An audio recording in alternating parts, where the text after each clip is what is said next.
Welcome to the Tech Egg. Don't get scrambled. Enjoy the video. In this video, I will show how to make frozen gummy bears tutorial, updated. Gather gummy bears, liquid of choice like vodka or fruit juice, and a silicone tray, and chill everything before starting. Start by placing 1 gummy per mold cavity, then pour liquid slowly to avoid splashing. Freeze flat for at least 3 hours until firm. Serve chilled and enjoy a fun, simple treat that everyone can customize. Ready to dive into the steps with me? Line up your gummy bears in the silicone tray with a little space around each one.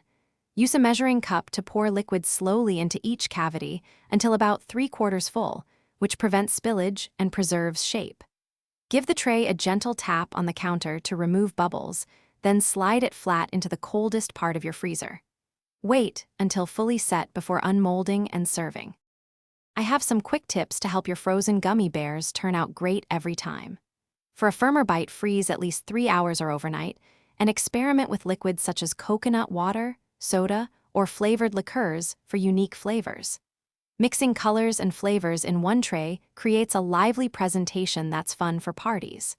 When unmolding, let the tray sit a minute at room temperature for easy release. Thanks for watching. Consider subscribing if I helped unscramble your problems.